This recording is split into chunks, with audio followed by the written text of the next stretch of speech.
यो उद्देश्यमा आधारित भएर हामीले यो धर्म टेलिभिजनको स्थापना गरेका छौँ र यो धर्म टेलिभिजनको उद्देश्य एकदमै एउटा घरको परिवारको उद्देश्य नभएर एउटा समाजको उद्देश्य नभएर राष्ट्रको मात्र नभएर संसारको समग्र प्राणीको सुख शान्ति प्राप्त हुने एउटा ठुलो उद्देश्यमा आधारित एउटा संस्थाको हामीले उद्घाटन र एउटा सुरुवात गरेको कारणले गर्दा अत्यन्तै बृहत कार्य भएकोले गर्दा हामीले यो कार्य चाहिँ निर्विघ्न बाधा विघ्न रहित यो कार्यक्रम सफल होस् भनेर टेलिभिजनको हरेक कार्यहरू अगाडि बढ्न सकोस्। अहिले हामी छँदाखेरि मात्र 15-20 वर्ष सुचारू हुने, पछि गएर यो रोकिने स्थिति नआओस्। जीवनसम्म धेरै वर्षौं सयौं वर्षसम्म यसले अनि वृद्धि गर्न सकोस्, यसको सेवाहरू विस्तार गर्न सकोस् भनेर चाहिँ हामीले 1 लाख गणचक्र महापूजा आर्य तारालाई अनि अर्पण गरेका छौँ र यो 1 लाख गणचक्र महापूजा चढाउनको निमित्त हाम्रा अति परम पूजनीय हाम्रो टुकु उगी नमजुङ दोर्जे रिम्पोछे जो हाम्रो दिन्छेन याङ्सी रिम्पोछे हुनुहुन्छ। दिन्छेन रिम्पोछे तामाङ समुदायको त्यो एउटा सिद्ध पुरुष हुनुहुन्थ्यो जो चाहिँ नेपालीहरूको लागि मात्र नभएर विदेशीहरूको लागि पनि आस्थाको बिन्दु हुनुहुन्थ्यो। अत्यन्तै नेपाली एउटा परिवारबाट सिद्धि प्राप्ति गरेर आफ्नो क्षमताले गर्दा विश्वलाई नै सेवा अनि सुविधाहरू पुर्याउनु भइकन हरेक क्षेत्रको सेवाहरू विस्तार गर्नुभइकन चाहे त्यो स्वास्थ्य क्षेत्रमा होस्, चाहे मिडिया बौद्ध मिडिया क्षेत्रको होस्, चाहे धर्म दीक्षा शिक्षा दिनेमा होस्, हरेक कुरामा परम पूजनीय रिन्चेनको क्षेत्र एकदम सक्षम व्यक्तित्व हुनुहुन्थ्यो।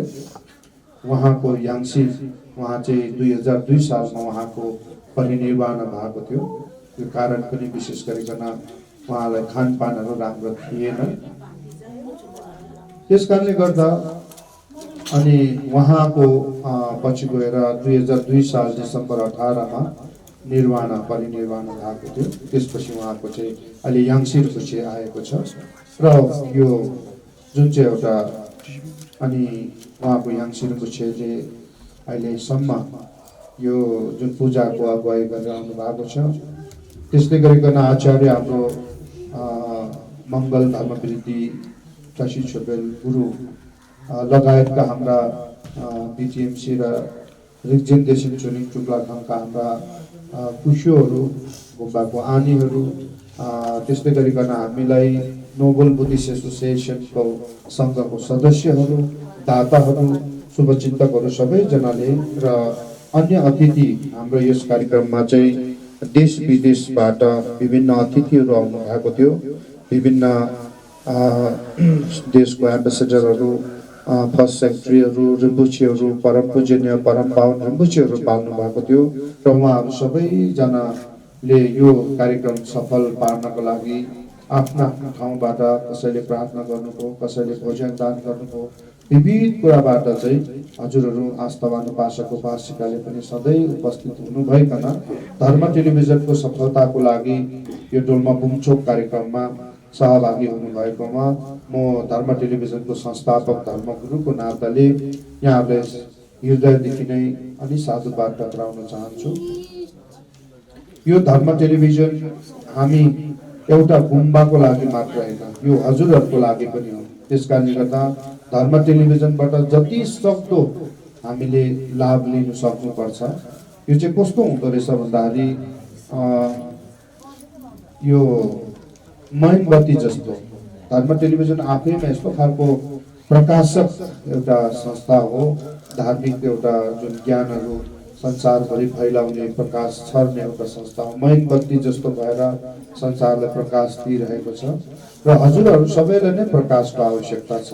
त्यसकारणले गर्दा यो संस्थाबाट जुन एउटा धर्म टेलिभिजनले जुन एउटा सेवा प्रदान गर्छ हजुरहरू सबैले लिनु नै सबभन्दा महत्त्वपूर्ण हो। यसबाट धेरै ठुलो लाभहरू लिन सकिन्छ र यसको साथसाथै धर्म टेलिभिजन हामीले यति ठुलो संस्थान सफलता पार्यो, अझै पनि हामीले यसलाई निरन्तरता दिनको लागि धर्म टेलिभिजनलाई टेवा आर्थिक रूपमा टेवा दिनको लागि पनि हामीले अर्को एउटा संस्थानको जन्म गरेका छौँ। त्यो चाहिँ हामीले जन्माएका छौँ। त्यो चाहिँ लगभग हामीले अलिक पछि अलिकति पछि गएर त्यसको उद्घाटन गर्ने कार्यक्रम रहेको छ। हामीले एकदमै ठुलो प्रोजेक्ट, यो धर्म टेलिभिजन चाहिँ महिनामा धेरै खर्चिलो हुने एउटा संस्थान हो, सेटेलाइट टिभी भएको हुनाले गर्दा त्यसको लागि चाहिँ हामीले त्यसलाई टेवा दिने उद्देश्यले चाहिँ अर्को एउटा प्रोजेक्ट थालेका छौँ। भोलि पर्सि त्यसको पनि हामीले यहाँहरूलाई जानकारी गराउँछौँ। र धेरै वर्षमा यहाँहरूले हामीलाई पटक पटक दुःखहरू बिसाउनु भयो।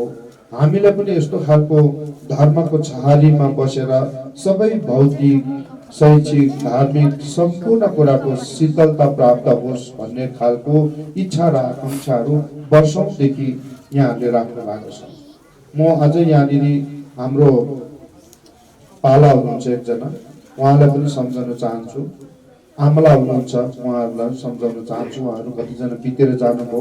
उहाँले के भन्नुहुन्थ्यो भन्दाखेरि अब हामी यसै बुढाबुढी भइसक्यौँ, अब घरमा छोराछोरी साखा सन्तानसँग धेरै लामो बितायौँ समय, अब चाहिँ गुम्बामा गुरुको शरणमा आएर सारा जीवन चाहिँ गुम्बामा सङ्घसँग बिताउँछु ताकि मेरो पनि कल्याण हुन सकोस्, अर्को जुनीमा पनि राम्रो हुन सकोस् भनेर उहाँले इच्छा जाहेर गर्नुभएको थियो। कोही ब्रिटिस आर्मी रिटायर आर्मी हुनुहुन्थ्यो, कोही शिक्षिकाहरू हुनुहुन्थ्यो। त्यसरी नै गुम्बामा जीवनभरको लागि आएर उहाँ बस्ने उहाँहरूको चाहनाहरू थियो।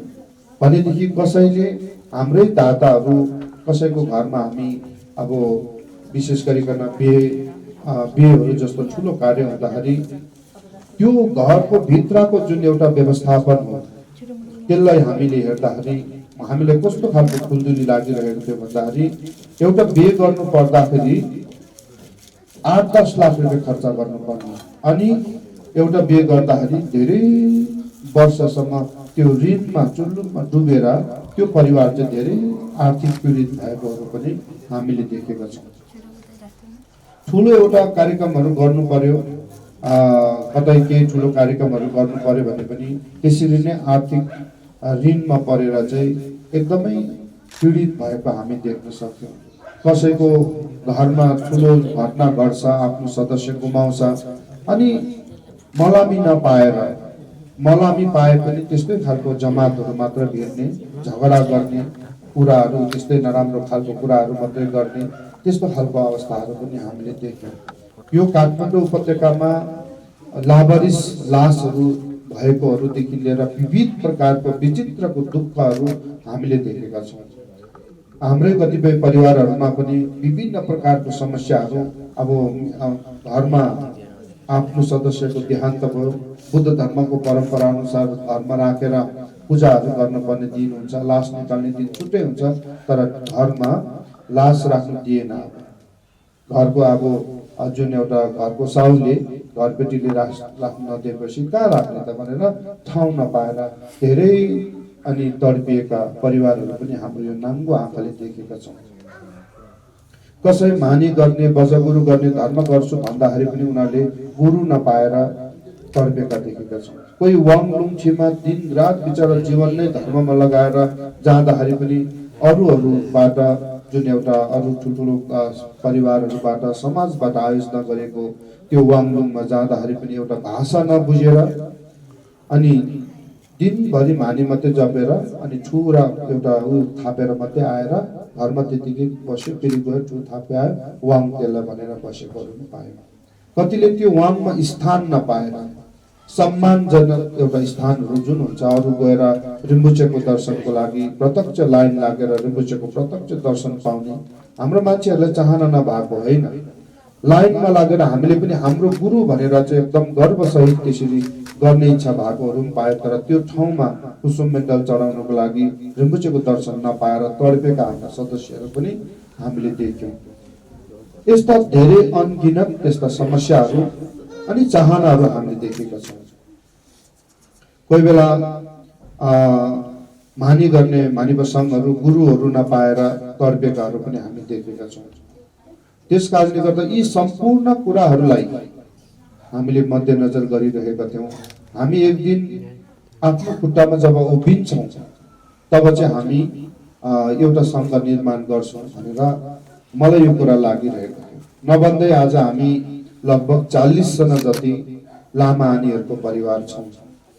कुनै पनि प्रकारको पूजाहरू देवा नौरनदेखि लिएर न्युने ठेमादेखि लिएर हरेक कुरा डुब्सेनदेखि लिएर हरेक कुरा गर्न हामी सक्षम छौँ। परिवार ठुलो पूजा गर्नु पर्यो नि यही परिवारले पनि तयार गर्यो भने धेरै ठुलो उसको आवश्यकता पर्दैन। अनि शिक्षाको क्षेत्रमा पनि अभ्यासको क्षेत्रमा पनि हामी आफैमा सक्षम भएको महसुस गर्यौँ। यता टेलिभिजनको कोणबाट हेर्दाखेरि नेपालमा हामी एउटा सबैभन्दा पुरानो एउटा सङ्घको हिसाबले अब ज्येष्ठ धर्मगुरुहरूको उसमा लाइनमा बसेको एउटा गुरुको नाताले पनि हामीले केही गर्नुपर्छ भन्ने हिसाबमा 2009 सालदेखिको प्रयत्न थियौँ हामी धर्म टेलिभिजन सञ्चालनको लागि। यो वर्ष हामी सक्षम भयौँ। लगभग हामी सम्पूर्ण कुराहरू सङ्घलाई मार्गदर्शन गर्नको लागि हामीसँग अहिले नभएको प्राय केही पनि छैन। त्यस कारणले गर्दा लु अब हामीले सङ्घलाई निर्माण गरेर हाम्रो सोसाइटीलाई साँच्चीकै एउटा राम्रो दिशामा लैजाउँ भनेर चाहिँ भर्खरै मात्रामा हामीले नोबल बुद्धिस्ट एसोसिएसन नाम गरेको फापा नाम्बे लेन्चोक भन्ने एउटा चाहिँ सङ्घ निर्माण गरेका छौँ। यो सङ्घमा प्रवेश हुनु नै म के लाग्छ मलाई के मेरो अनुभूतिले के बोल्छ भन्दाखेरि चाहे जोसुकै किन नहोस् काठमाडौँ जस्तो एउटा धेरै एउटा पपुलेसन भएको जनघनत्व भएको ठुलो एउटा बाक्लो ठुलो सहरमा एक दिन एउटा बिल्डिङको घरमा एउटै बिल्डिङमा बसेकोले माथि तलले तल्लो तलकोलाई चिन्दैन, तलकोले माथि तललाई चिन्दैन, वर्षौं 20-25 वर्षसम्म बोलचाल हुँदैन। त्यस्तो ठाउँमा बसेर कहाँ के छ भन्ने कुरा थाहा नभएकोहरूलाई पनि यदि यो सङ्घमा प्रवेश गर्छन् भने उहाँहरूले गुरु पनि पाउँछ, हजारौंको संख्यामा आफ्नो सङ्घको सदस्य परिवारको सदस्यको रूपमा पनि पाउँछ, उहाँहरूको माया पनि पाउँछ, ममता पनि पाउँछ, साथ पनि पाउँछ, गुरुहरूको मार्गदर्शन पनि पाउँछ। अवतारी रिम्बुचेदेखि लिएर ठुल्ठुलो रिम्बुचेदेखि लिएर मार्गदर्शनदेखि लिएर अनि सामाजिक संरक्षकत्व भन्छौँ हामीले त्यसलाई। जस्तै अब कसै उसमा विभिन्न प्रकारको समाजमा आइपर्यो दुःख आइपर्यो भने त्यो बेलामा पनि संरक्षकत्व चाहिँ सङ्घबाट पाउँछ। मृत्युकालमा दुःखको कालमा सबैजनाबाट आर्थिक सहयोग पनि पाउन सक्छ। त्यस्तै गरिकन एउटा मलामीहरू राम्रो हामी साधक साधिकाहरूको एउटा ठुलो सङ्घको मलामी मृत्युको क्षणमा पनि त्यस्तो ठुलो मलामीहरू पनि हामी पाउन सक्छौँ। वर्तमानमा पनि राम्रो राम्रो सङ्घहरू चुरो भाङ धतुरो नखाएर साँच्चीकै साधना गर्ने, ध्यान गर्ने, तप गर्ने अनि मुन्डो मुसी फोवा जोक्सेनहरू गरेको साधकहरू हामी पाउन सक्छौँ। भनेदेखि सधैँ नै अनि यसरी धर्म अभ्यास गर्नेहरूलाई जोसुकैलाई पनि यो सङ्घमा प्रवेश हुनु नै सम्पूर्ण कुरा पाउनु बराबर हो। त्यसकारणले गर्दा चाहे नेपालको काठमाडौँ उपत्यकामा होस्, चाहे नेपालको कुनै पनि कुना काप्चामा होस्, चाहे विदेशमा विभिन्न प्रकारको सेवामा सेवारत हुनुभएका हाम्रा सम्पूर्ण नेपाली उपासक उपासिकाहरू यहाँहरू सबैजना यो सङ्घमा प्रवेश गर्न सक्नुहुन्छ। यो सङ्घबाट चाहिँ अनि सेवाहरू हजुरहरूले पाउन सक्नुहुन्छ। यो नै यहाँहरूलाई जानकारी गराउन चाहन्छु। तर सुरुमा चाहिँ हामीले के गरेको छौँ भन्दाखेरि हामीले सेवा दिने एउटा स्थानीय स्तर चाहिँ हामी काठमाडौँभित्र मात्रै सक्षम हुन सक्छौँ। र भावी दिनमा समय मिल्यो, वातावरण मिल्यो, सम्पूर्ण कुरा मिल्यो भनेदेखि काठमाडौँभन्दा बाहिर पनि यो सेवा चाहिँ हामी विस्तार गर्छौँ। यो कुरा चाहिँ यहाँहरूले जानकारी गर्न चाहन्छु र सबै परिवारले मनमा अलिकति पनि शङ्काहरू नराखिकन यो सङ्घमा प्रवेश गर्न सक्नुहुन्छ र यहाँहरूलाई स्वागत पनि गर्न चाहन्छु। र साथै केही हप्तापछि लगभग 2-3 हप्तापछि हाम्रो यो प्रक्रिया सम्पूर्ण पुरा होला अनि त्यसपछि गएर हामीले टेलिभिजनको पनि सम्पूर्ण कुराहरू मिलाइसकेपछि हामीले हरेक दिन बेलुकी सम्भवतः हरेक दिन है हरेक दिन 7:30 देखि 8:15 बजेसम्म चाहिँ यही सङ्घको बारेमा एउटा कार्यक्रम चल्छ। यसमा अर्को कार्यक्रम पनि सायद चल्न सक्छ, तर सङ्घकै बारेमा चल्छ। एउटा Mahabodhi documentary film production foundation भन्ने सङ्घ छ, त्यसको बारेमा पनि एक दिन आउन सक्छ। र अर्को चाहिँ हाम्रो अरू कुरा पनि आउन सक्ला, तर नोबल बुद्धिस्ट एसोसिएसनको कार्यक्रम चाहिँ हरेक के भन्छ दिन त्यसरी आउने सम्भावना बढी छ। अनि त्यसरी त्यो कार्यक्रममा पनि हजुरले सङ्घको बारेमा, सङ्घले के सेवा गर्नुपर्छ, सङ्घमा के छ सेवाहरू दिने, ती कुराहरू चाहिँ हजुरले फोनको मार्फतबाट अथवा टाढा बस्नुहुने, विदेशमा बस्नुहुने महानुभावहरूले भाइबरको मार्फतबाट पनि हामीले प्रश्न गर्न सक्नुहुन्छ र त्यसको उत्तर चाहिँ हाम्रा प्रेजेन्टरहरू, त्यहाँको उपस्थित धर्मगुरुहरूले हजुरको हरेक प्रश्नको उत्तर हामी दिनेछौँ। त्यसैले एउटा सङ्घ चाहिँ हामीले निर्माण गरेका छौँ र आज सङ्घमा प्रवेश हुनुभएका हाम्रा केही सङ्घको सदस्यलाई चाहिँ प्रमाणपत्र र परिचय पत्र यहाँ वितरण गरिँदैछ। त्यो प्रमाणपत्रहरू यहाँ ल्याउनुको लागि म यहाँहरूलाई हार्दिक अनुरोध गर्न चाहन्छु।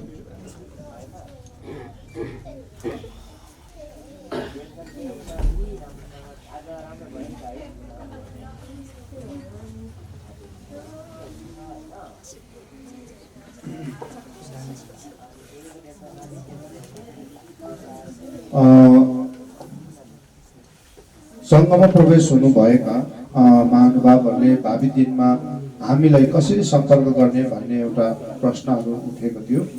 सिधै फोन मार्फतबाट हजुरले सम्पर्क गर्न सक्नुहुन्छ र अन्य पनि थुप्रै माध्यमहरू छ। हामी कहाँ यहाँनिर धेरैवटा माध्यमबाट चाहिँ सम्पर्क गर्न सक्नुहुन्छ। र अर्को कुरा चाहिँ यो सङ्घ भनेको चाहिँ अन्य गुठी जस्तो होइन, सानो समाज जस्तो पनि होइन।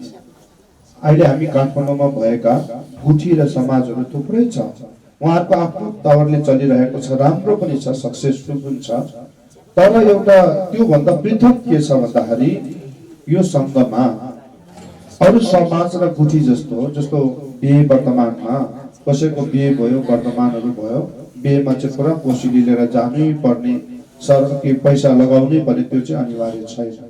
बिहेमा चाहिँ हामी अनिवार्य गरेको छैनौँ, किनकि बिहे भन्ने कुरा चाहिँ वेल प्लान गरेर गर्छ र उहाँहरूले दुःख सुख जे जस्तो छ उहाँहरूले गर्नुपर्ने भएकोले गर्दा त्यो गर्न सकिन्छ। त्यस कारणले गर्दा यसमा हामी अनिवार्य पैसा लगाउने, सहयोग गर्ने भन्ने छैन। तर मृत्यु भन्ने कुराको मान्छेको जीवनमा यस्तो खालको अनिश्चित हुँदो रहेछ। हाम्रो यो नाङ्गो आँखाले अरबपति मान्छे, करोडपति मान्छे पनि अन्तिम अस्पतालबाट लास निकाल्नुको लागि 70-75 हजार रुपियाँ पैसा नभएर कति दिन त्यहाँ लास राखेकोहरू पनि देख्छौँ, किनकि सधैँ मान्छेसँग पैसा हुँदैन। त्यो कारणले गर्दा त्यस्तो अवस्थामा चाहिँ सबै सङ्घको सदस्यले 50 रुपियाँ, धेरै पनि होइन, धेरै दिनु थाल्यो भने के हुन्छ, हामी पनि कङ्गाल हुन्छौँ, धेरै दिनु सक्दैनौँ। 50 रुपियाँ चाहिँ हामीले अनि सङ्घको सदस्यको नाताले त्यहाँ दिन्छौँ। त्यो पनि हामी 5,000 जति मान्छे छ भनेदेखि 50 रुपियाँले पनि 2,50,000 पुग्छ। त्यो पनि ठुलो रकम बन्न जान्छ। तर सङ्घको सदस्य चाहिँ धेरैभन्दा धेरै हुनु पर्यो। त्यस कारणले गर्दा हामीले त्यहाँ आशा गरेका छौँ यो सङ्घमा धेरै पैसा तिरिराख्नु पर्ने छैन। त्यस कारणले गर्दा पनि सङ्घमा सदस्यहरू चाहिँ धेरै बढ्न सक्छ। अर्को कुरा भन्नुपर्दाखेरि हामीले हाम्रो गुरु फल्ना हो भनेर अहिलेसम्म कुनै गुरुलाई हाम्रो गुरु भनेर चाहिँ चवेलामा पक्रिन सकेको छैन। हाम्रो समाज चाहिँ कस्तो छ भन्दाखेरि धमसक लमाते छोइ लते छोइ लमाते छोइ कि चिक लमाते धेर लते धेर ढङ्गदे लमाते न्येदे लते न्येदे सिरक लमाते निसेरते भनेर जुन गुरुहरूले भन्नुभएको छ त्यसको ठिक विपरीत छ। धमसक लमाते छोइ लते भनेको के भनेको छ भन्दाखेरि व्यक्तिलाई होइन, त्यो गुरुहरूको व्यक्तित्वलाई होइन, गुरुहरूको रूप रङ, गुरुहरू कति अवतारी, गुरुहरू कति पढेको, कति पैसावाला होइन, कति शक्तिशाली, त्यो बाहिरी प्रकृतिको जुन कुराहरू छ त्यसलाई नहेर्ने गुरुले प्राप्त गरेको ज्ञान के छ त, त्यो ज्ञानले हामीलाई कहाँसम्म पुर्याउन सक्छ त्यो कुरालाई हामीले हेर्नु पर्यो। कति ठुलो आसनमा बसेको छ, कतिवटा चेलाचेली छ होइन, गाडी कति छ, पैसा कति छ, जग्गा जमिन कति छ भनेर हामीले जुन एउटा सोचेर चाहिँ हामी गुरु पक्रिन्छौँ त्यो गलत हो। आजभोलि हाम्रो समाजमा लगभग त्यस्तै प्रवृत्ति छ। गुम्बा धेरै ठुलो छ, धेरै अवतारीहरू, धेरै नाम चलेको, गाडी घोडा भएको, धेरै अब चेलाचेली भएकोहरूलाई चाहिँ गुरु मान्छौँ। जो ज्ञान छ, जसले ज्ञान दिन सक्छ, मार्गदर्शन गर्न सक्छ, तिनीहरूलाई चाहिँ हामी गुरु मान्दैनौँ। त्यसो गर्दा गुरु चार्दै गर्दा जीवन कपाल खुल्छ। एउटा गुरुको पनि माया पाउँदैन, मार्गदर्शन पाउँदैन। एउटा गुरुको पनि के हुन्छ, माया पाउँदैन। तिनीहरू के हुन्छ भन्दाखेरि गुरु चार्दै अन्तिममा जान्छन्। अन्तिममा के भनेको छ, खोवा गर्दा होस्, भार्दो पर्दा होस्, मान्छे हामी आफै जीवित छँदाखेरि एउटा ह्याम्लेनले पाकेर आफै परिनिर्वाण हुन सक्यो भने राम्रो। भगवान बुद्ध पनि अनि जुखम अनि के भन्छ समतेन धम्को निपा सुपा सिपा गर्दै फेरि त्यहाँबाट समतेन धम्को निपा सुपा सिपा गर्दै त्यसरी चाहिँ अनि के भन्छ होक्मिनमा त्यसरी महापरिनिर्वाण हुनु भएको थियो। सारी पुत्रहरू पनि त्यसरी परिनिर्वाण हुनुभयो। पछिको गुरुहरू भिन्न पद्धतिबाट परिनिर्वाण हुनु भएको थियो। हामी पनि त्यस्तो गर्नुपर्ने, तर हामीमा त्यो क्षमता हुँदैन। हामीलाई त्यो सुगति प्राप्त गर्नको लागि गुरुको आवश्यकता पर्छ। भार्दोको अवस्थामा हामी एनलाइटन हुनुपर्ने बाध्यता हाम्रो छ, अन्तर्भावको अवस्थामा। त्यसो हुँदाखेरि त्यो बेलामा गुरु कस्तो हुनु पर्यो भन्दाखेरि जुन गुरुलाई हामीले मनदेखि चाहेको छौँ, आस्था गरेको छौँ, श्रद्धा गरेको छौँ, गुरुलाई चाहिँ एउटा त्रिकाय अनि त्रिमूलको एक रूपको रूपमा, गुरु इष्ट डाकिनीको रूपमा आफूले चिन्न सकेका छौँ। वाङ लुङ ठी कदिन सुन्दैकी धामीको रूपमा हामीले पाएको छौँ। वाङ गर्ने, लुङ गर्ने, ठी गर्ने रूपमा हामीले लिएको छौँ भने त्यो गुरुले चाहिँ हाम्रो परोपकार गर्न सक्छ। गुरुले पनि सेन्चुरी निन्नी चेवाओ भन्छ। त्यो शिष्यको लागि, अनुयायीको लागि मनदेखि नै अब ऊ यसरी अन्तर्भावगत भएको छ, मृत्युले प्राप्त भएको छ।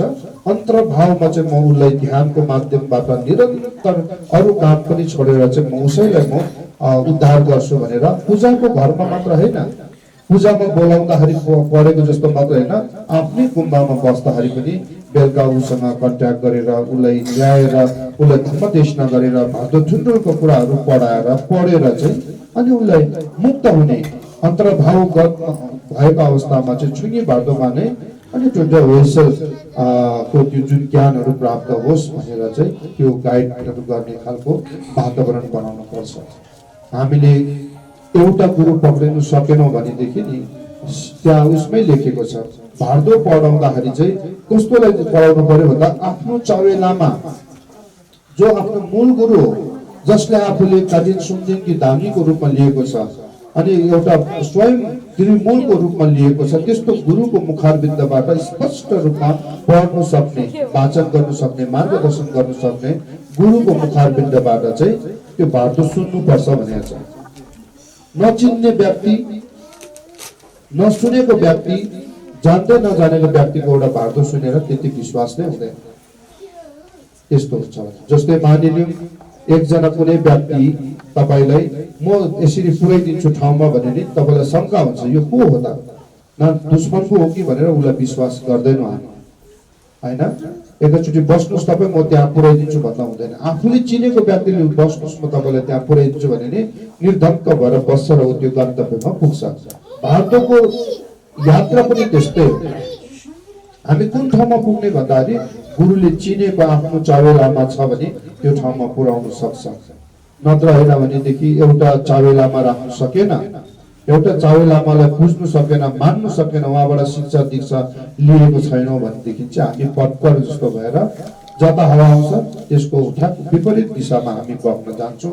अन्तर्भाव त के जति नै जुनीमा पनि हामी मोक्ष र सिद्धिहरू र राम्रो सुगतिले प्राप्त गर्न सक्दैनौँ। त्यस कारणले गर्दा हामीले एउटा सद्गुरुको आवश्यकता पर्छ।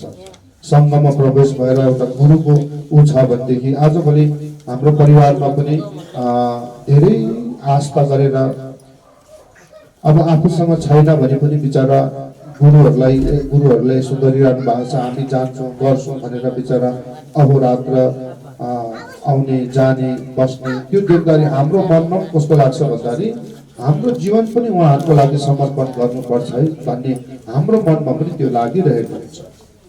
एउटा कर्तव्य बोध हुन्छ। पहिला पहिला हामीलाई गुरुहरूले के भन्नुहुन्थ्यो भन्दाखेरि फल्ना फल्ना फल्ना व्यक्तित्वहरूको ठुलो योगदान छ है गुम्बामा, तिमीहरूलाई पढाउनुको लागि अनि विभिन्न सेवा सुविधाको लागि उनीहरूले कमसेकम जीवनबाट मुष्टिदान गरेर धेरै ठुलो योगदान गरेको छ है। म छैन भने भोलि मेरो अनुपस्थितिमा म यहाँ गुम्बामा नहुँदा म मरेर जाँदाखेरि पनि यो परिवारलाई र उसको परिवारलाई राम्रो हेर्ने गुम्बाले भनेर गुरुहरूले एउटा जिम्मा चाहिँ लगाएको हुन्छ। एकपछि अर्को जेनेरेसन हस्तान्तरण गरेको हुन्छ। त्यस्तो खालको सम्बन्ध चाहिँ हामीमा कायम राख्नुपर्छ। त्यो कहाँबाट हुन्छ भन्दाखेरि सङ्घबाट हुन्छ। सङ्घलाई यो अहिले हामीले नोबल बुद्धिस्ट एसोसिएसन पनि कुनै पोलिटिक्स टाइपको, त्यो राजनीति खेल्ने टाइपको, राजनीति गर्ने टाइपको नभएर यो चाहिँ शुद्ध विशुद्ध एउटा धर्मको कोणबाट, धार्मिक एउटा मार्गदर्शनबाट चाहिँ हामीले आफ्नो समाजलाई कसरी शान्त बनाउने, समृद्ध बनाउने, एनलाइटन बनाउने त्यो विशुद्ध उद्देश्य राखेर हामीले यो उसमा गरेका छौँ। त्यसकारणले गर्दा मलाई लाग्छ यो हाम्रो जुन नोबल बुद्धिस्ट एसोसिएसनले भोलिको दिनहरूमा चाँडै नै ठुलो प्रगति गर्ला, धेरै ठुलो एउटा मार्गदर्शन गर्नु सक्ला। म त भन्छु नेपालमा हामीले ठुलो एउटा परिवर्तनको, सकारात्मक परिवर्तनको एउटा क्रान्तिको सुरुवात गर्नुपर्छ। किन भन्दाखेरि हामीले धेरै कुरा ऐतिहासिक रूपमा यहाँ गर्नुपर्ने दिन आएको छ। हामी सोच्छौँ अहिले श्रीलङ्का भयो, म्यानमारहरू भयो, अनि यो के भन्छ थाइल्यान्डहरू भयो, ती देशहरूमा बुद्ध जयन्ती आउँदाखेरि दीपावली जस्तो गरेर झिलिमिली गरेर कति दिन बिदा गरेर उनीहरू कति दिन मनाउँछ। तर हामीले बुद्ध जयन्ती आएको र गएको मतलब हुँदैन। बुद्ध जयन्ती कसरी मनाउने अहिलेसम्म पनि त्यो थाहा छैन। गाउँघरमा हामी गुरुहरूले मनाइरहेका छौँ, तर पनि अब बुद्ध जयन्तीमा सही ढङ्गबाट मनाउन सकिरहेको छैन। पन्जीचुदु गर्नेले पन्जीचुदु पाठ गरेका हुन्छौँ, अब झाङतेर गर्नेले झाङतेर पाठ गरेर बुद्ध जयन्ती मनाइरहेको हुन्छ। तर भगवान् बुद्धको स्तुति, उहाँको जीवनको विभिन्न कुराहरू, घटनाहरू, धम्मोपदेशहरू गरेर, शील लिएर, बुद्ध पूजाहरू गरेर, होइन, त्यो सूत्रहरू वाचन गरेर चाहिँ बुद्ध जयन्तीहरू मनाउन सकेको छैनौँ।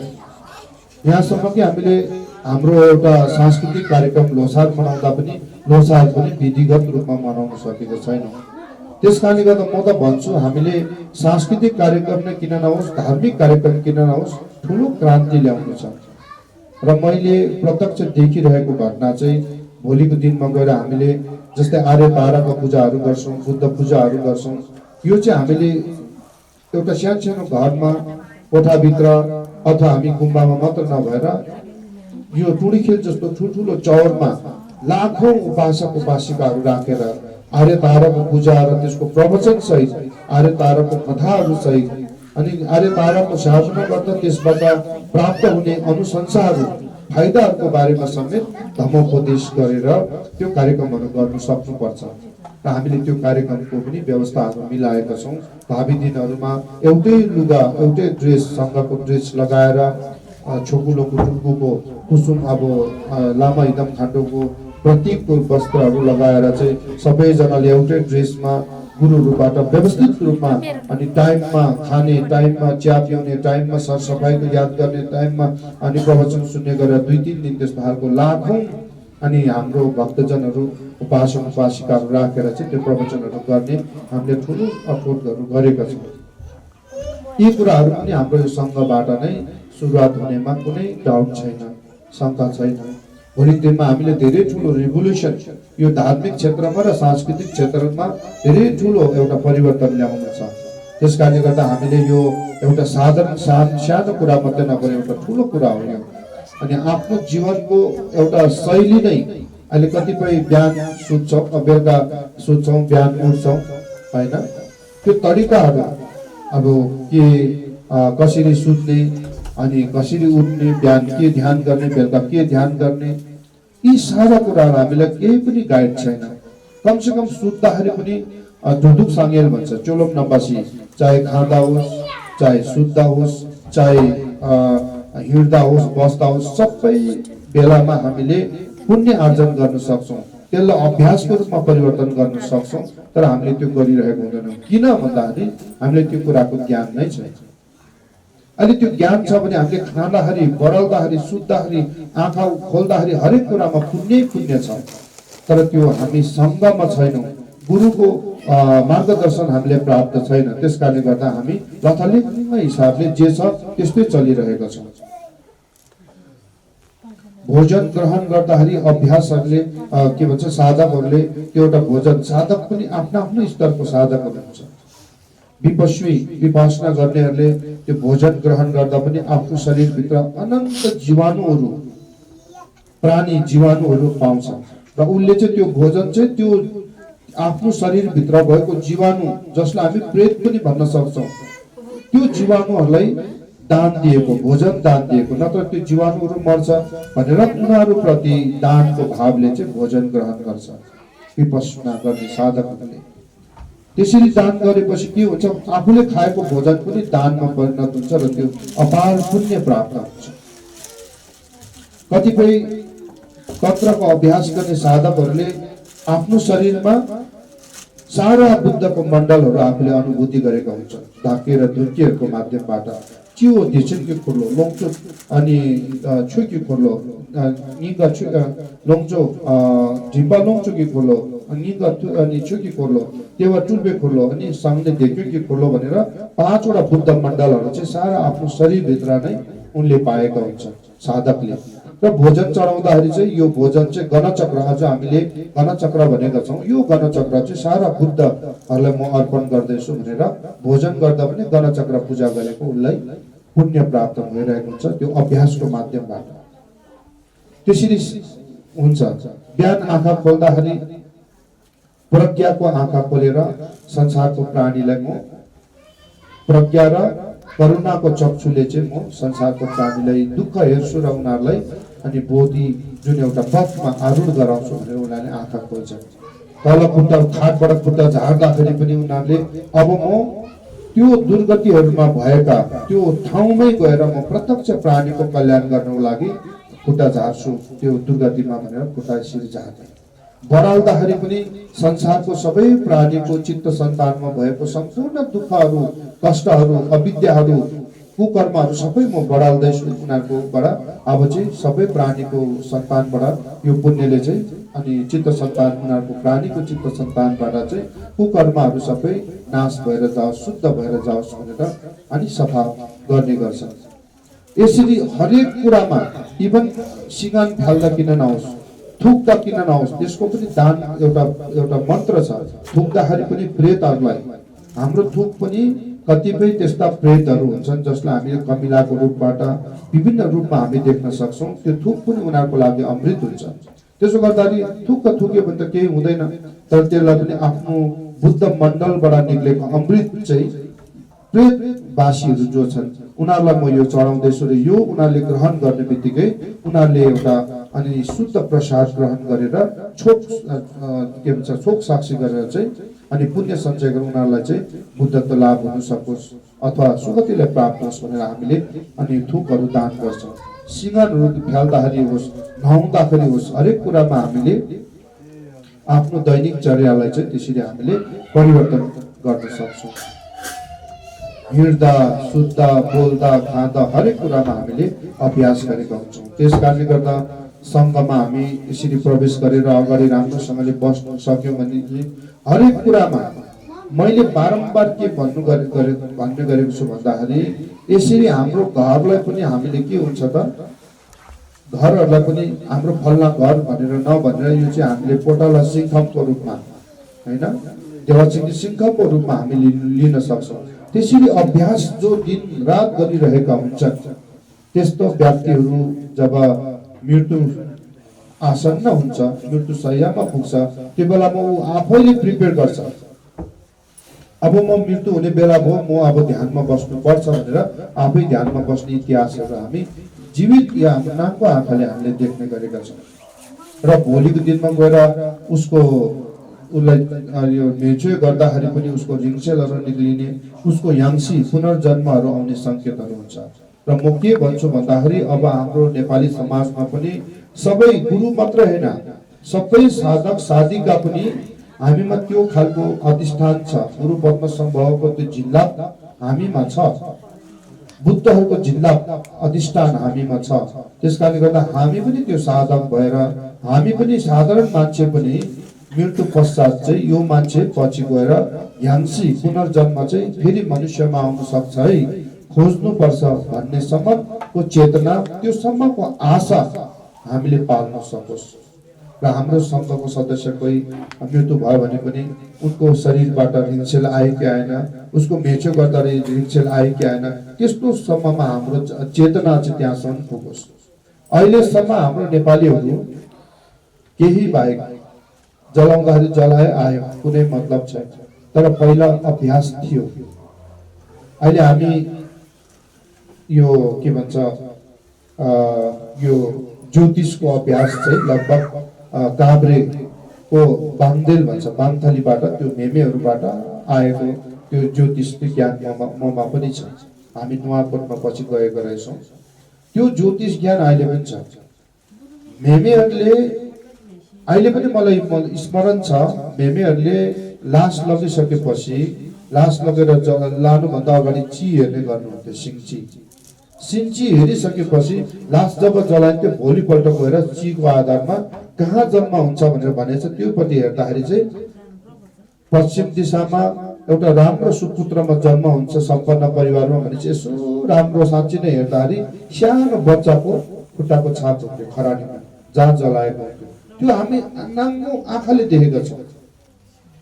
त्यहाँ रिक्सेलहरू सानसानो भेटाउँथ्यो हामीले। कोही बाँदरमा जन्म हुन्छ, कोही चरामा जन्म हुन्छ भनेपछि त्यस्तो राम्रो हेर्ने बाँदर र चराको छापहरू, खुट्टाको छापहरू त्यहाँ भेट्थ्यो। त्यो अभ्यासहरू हामीले, यो त मैले नमुना मात्रै बताएँ, यस्तो अभ्यासहरू हामीले धेरै पटक गरेका छौँ, हाम्रो मेमीहरूले समेत गरेका छन्। तर अहिले आएर त्यो अभ्यास चाहिँ पूर्ण रूपमा हराइसकेको अवस्था छ। हजुरहरूलाई कतिपयले थाहा होला, पहिला पहिला घ्याङ हुन्थ्यो हाम्रो। अनि तपाईँहरू कुन घ्याङको हो भनेर मान्छेहरूले सोद्धाखेरि कुन घ्याङको भनेर सोध्थ्यो। घ्याङ भनेको गुम्बा हो। तपाईँ पूर्वमा 6 वटा घ्याङहरू थियो। अनि कुन चाहिँ घ्याङको भन्दाखेरि मान्छेले हामी यो घ्याङको भनेर भन्दाखेरि गर्व मान्थ्यो। तर आजभोलि हामीलाई तपाईँहरू कुन गुम्बाको भन्यो भने मान्छे हाँस्छ, अरे गुम्बाको हुन्छ र? पहिला पहिला सबै घ्याङसँग सम्बन्धित थियो। त्यो घ्याङले धेरै प्रकारको मार्गदर्शन गरेर आफ्नो जुन भक्तजनहरूलाई मार्गदर्शन गरेर सुगतिसम्म पुर्याउने कामहरू गर्थ्यो। तर अहिले यो 21औं शताब्दीमा सबै आफ्ना आमा बुवालाई त टेर्दैन, आमा बुवाको कुरा त मान्दैनौँ भनेदेखि हामीले घ्याङको कुरा के मान्छौँ। त्यस कारणले गर्दा पहिला पहिला याद गर्नु भएको होला, त्यो घ्याङमा 7 दिन 8 दिन पूजा हुने गर्थ्यो। सुन्नु त भएको होला थुप्रैले। अनि एक दिन चाहिँ फल्ना गाउँको पालो है, अर्को दिन फल्ना गाउँको पालो भनेर सिङ्गो गाउँले नै के गर्थ्यो, स्पोन्सर गर्थ्यो। खाने बस्ने पर पाहुना हेर्ने पकाउने सबै एउटा गाउँको जिम्मा हुन्थ्यो। त्यो भनेको चाहिँ अहिले हामीले मोलम छोपबुम गऱ्यौँ नि। मोलम छोपबुम गर्दाखेरि हामी छ लामाहरू 20-25 जना लामा यताउता गऱ्यौँ। 8 दिनमा पनि पुगे सकेन यो मोलम छोपबुम गर्नको लागि। 8 दिनमा पनि नसकेपछि 5-6 दिन फेरि बढाएर आज यति दिन गरिरहेका छौँ। भन्नुपर्दा हामीले यो मोलम छोपबुम पूजा गर्नु 1 जना 2 जनाले त लाग्छ महिनौ। यो त धेरै मान्छे बसेर गर्ने 1 लाख पटक पूजा चढाउने पूजा हो। अनि यस्तो पूजा चाहिँ हामीले विगतमा घ्याङहरूमा गर्दो रहेछ। अनि घ्याङमा चाहिँ हामी गाउँ गाउँले नै जिम्मा लिएर गर्ने चलन थियो। यो नयाँ आएको होइन, यो पहिलाकै कुरा हामी गरिरहेका छौँ। र यो कुरा चाहिँ हामीले फेरि पुनर्जागृत गरेर गर्नुपर्ने दिन आएको छ। अनि यसरी सङ्घमा बसिसकेपछि हामीले धेरै कुराहरू जानकारीहरू पनि पाउँछौँ। अब भोलिको दिनमा गएर म त के भन्छु भन्दाखेरि हाम्रो सङ्घमा कोही यदि त्यस्तै खालको मृत्यु आसन्न भयो भने पनि उनीहरूको याङ्सी औला कि त्यसको सङ्केतहरू हेर भनेर जागरुक भएर बस्ने समेतको हामीमा चेतना आओस्। त्यो समेत हामीले हरेक व्यक्ति, गुरुहरूको मात्रै याङ्सी होइन, साधारण मान्छेको पनि पुनर्जन्म कहाँ आउँछ त भनेर त्यस्तो होस्। म चाहिँ त्यो कामना गर्छु। सबै सङ्घहरू हामी त्यो स्तरसम्म पुग्न सकोस्। धेरै मान्छेहरू छन्, धेरै सोसाइटीहरू छन्, धेरै देशहरू छन् धर्म गर्छन्, तर विशेष गरिकन यो आचार्य असङ्घले आचार्य असङ्घले 12 वर्ष गुफा बसेपछि अन्तमा उहाँको इष्टदेव भावी बुद्ध मैत्रीनाथलाई बोधिसत्वको रूपमा जब दर्शन गर्नुभयो, सुरुमा त उहाँले कुकुरको रूपमा दर्शन गर्नुभयो, पछि चाहिँ प्रत्यक्ष कुकुर प्रतिको अपार करुणा जगाउँदाखेरि उहाँले मैत्रीनाथ भनेर थाहा पाउनु। त्यो पनि शङ्का लाग्यो उहाँलाई। अन्तत उहाँले म मैत्रीनाथ हो भन्ने कुरा बताइसक्नु भएपछि उहाँलाई मैत्रीनाथले तुषिता भवनमा देवलोक मध्ये माथि देवताहरूको भन्दा पनि माथि एउटा उच्च स्तरको देवलोक छ, तुषिता भवन भन्छ। तुषिता भवनमा पञ्चमैत्रेय समूहको धम्म देशना गर्नुभएको छ। त्यसमध्ये एउटा ग्रन्थमा चाहिँ के छ, पुनर्जन्मको अभ्यासको बारेमा राम्रो बताउनु भएको छ। पुनर्जन्म कसरी हुने त, याङ्सी कसरी आउने, टुल्कु कसरी आउने भन्ने बारेमा बताएको छ। अनि त्यो ग्रन्थ चाहिँ पछि गएर अनि यो भोटमा विशेष गरिकन तिब्बतमा त्यसको ठुलो विकास भयो र तिब्बतका गुरुहरूले धेरै अभ्यास गरेपछि आजभोलि हामी तिब्बतमा मात्र याङ्सी आउने, पुनर्जन्म आउने जुन प्रक्रिया हामी देख्छौँ त्यो के को कारणले भन्दाखेरि त्यो ग्रन्थ, त्यसको अभ्यास चाहिँ बढी मात्र चाहिँ तिब्बतमा नै भएको छ। नेपालमा भएन, भारतमा भएन, श्रीलङ्कामा भएन, कम्बोडियामा भएन, थाइल्यान्डमा भएन, कहाँ भयो त भन्दाखेरि त्यो अभ्यास तिब्बतमा भएकोले गर्दा तिब्बतमा नै ठुल्ठुलो अवतारीहरू आउनु कारण त्यो त्यो खालको अभ्यास आउने। अनि हाउ टु डाई भन्छ, कसरी मृत्युलाई प्राप्त गर्ने, मृत्युलाई प्राप्त गर्ने पनि टेक्निक्सहरू छ। त्यो अभ्यासहरू चाहिँ अहिले भोटमा अधिकांश प्र्याक्टिस गर्ने चलन छ। त्यसकारणले गर्दा हामीले पनि त्यो अभ्यासहरू गर्न सक्यो भनेदेखि चाहिँ धेरै राम्रो हुन्छ र यो सम्पूर्ण कुरा चाहिँ हामीले व्यवस्थित रूपमा अगाडि बढाउनको लागि चाहिँ हामीलाई सङ्घको आवश्यकता छ। अनि यो सङ्घले धेरै राम्रो सेवाहरू पुर्याउन सक्छ, चाहे सामाजिक क्षेत्रको, चाहे भौतिक क्षेत्रको, धार्मिक, दार्शनिक हरेक कोणबाट हामीले आफ्नो सङ्घ हुन्छ, आफ्नो गुरुहरू हुन्छ, आफ्नो शिष्यहरू हुन्छ।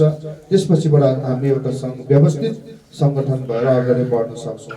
कसैको बिहे वर्तमान हुँदा पनि ऋण बोक्नुपर्ने दिन नआओस्, त्यस कारणले गर्दा यो सङ्घ चाहिँ अति अपरिहार्य छ।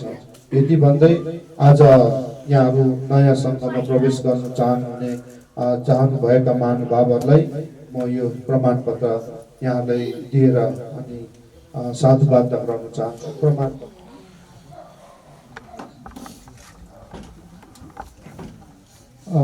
हाम्रो साधारण सदस्य, यस नोबल बुद्धिस्ट एसोसिएसनको साधारण सदस्य लिनुभएको छ रमेश लामा। उहाँलाई यो प्रमाणपत्र र परिचय पत्र लिनको लागि साधु साधु। बुद्ध कालमा चाहिँ साधु साधु साधु भन्नु, थपडी मार्नु हुँदैन। बुद्ध कालमा के भन्थ्यो, साधु साधु। त्यो भनेको हामीले लेख्छो लेख्छो लेख्छो, तामाङहरूले लसो लसो भनेको त्यस्तै हो।